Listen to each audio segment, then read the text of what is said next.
إن الحمد لله وصلي وسلم على نبينا مصطفى محمد صلى الله عليه وسلم وعلى آله وصحبه أجمعين. أما بعد، أعوذ بالله من الشيطان الرجيم.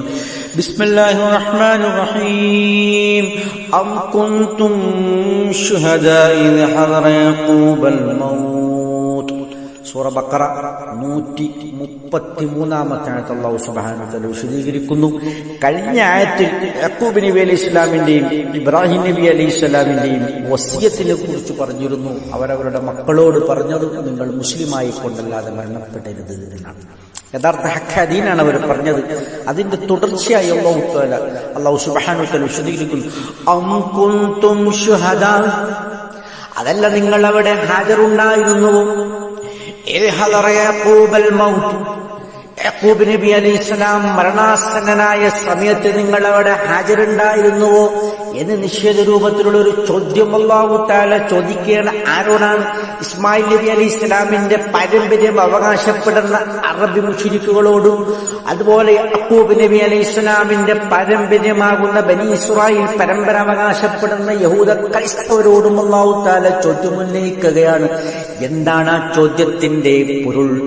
അം കുന്തും ശുഹദാ ഇദ് ഹദറ യാക്കൂബൽ മൗത്ത്. യാക്കൂബ് നബി അലൈഹിസ്സലാം മരണപ്പെടുന്ന സമയത്ത് നിങ്ങൾ ഹാജറുണ്ടായിരുന്നുവോ? അവിടുന്ന് നിങ്ങൾക്ക് കിട്ടിയ യഥാർത്ഥ വിശ്വാസമാണോ, വിവരങ്ങളനുസരിച്ചാണോ നിങ്ങൾ ഇപ്പോൾ ജീവിക്കുന്നത്? അല്ലല്ലോ. കാരണം അതിന് തികച്ചും വ്യത്യസ്തമായ ഒരു ജീവിതമാണ് അവർ ഇപ്പോൾ നയിച്ചുകൊണ്ടിരിക്കുന്നത്. അള്ളാഹുവിന്റെ യഥാർത്ഥ പാതയിൽ നിന്നും തെറ്റിയ ജീവിതമാണ് അവർ നയിച്ചുകൊണ്ടിരിക്കുന്നത്. അത് ശരിയാക്കുന്നതിന് വേണ്ടിയാണ് അല്ലാഹു തആല അവരെ ഉണർത്തുന്നതിന് വേണ്ടിയാണ് ഈ ആയത്ത് അവതരിപ്പിച്ചത്. അദ്ദേഹത്തിന്റെ സന്താനങ്ങളോട്, മക്കളോട് പറഞ്ഞ സന്ദർഭം, മാ തഅബുദൂന മിൻ ബഅദി, എനിക്ക് ശേഷം നിങ്ങൾ ആരെയാണ് ആരാധിക്കുക? ഖാലു, അവർ പറഞ്ഞു, നഅബുദു ഇലാഹക, തങ്ങളുടെ ഇലാഹിനെ ഞങ്ങൾ ആരാധിക്കും, വ ഇലാഹ ആബായിക ഇബ്രാഹിം വ ഇസ്മായിൽ, തങ്ങളുടെ പൂർവ്വപിതാവായ ഇബ്രാഹിം നബി അലൈഹി ഇസ്ലാമിന്റെയും ഇസ്മായിൽ നബി അലൈഹി ഇസ്ലാമിന്റെയും ഇലാഹിനെ ഞങ്ങൾ ആരാധിക്കും, വ ഇസ്ഹാഖ, ഇസ്ഹാഖ് നബിയുടെ ആരാധനയും ഞങ്ങൾ ആരാധിക്കും, ഇലാഹൻ വാഹിദൻ, ഏക ഇലാഹിനെ ആരാധിക്കും, വ നഹ്നു ലഹു മുസ്ലിമൂൻ, ഞങ്ങൾ മുസ്ലിമീങ്ങളാണ്. ഞങ്ങൾ അദ്ദേഹത്തിന്, ഞങ്ങൾ ആ അള്ളാഹുവിന് കീഴ്പ്പെട്ടുകൊണ്ട് ജീവിക്കും എന്നാണ് ഈ പറഞ്ഞതിന്റെ ചുരുക്കം.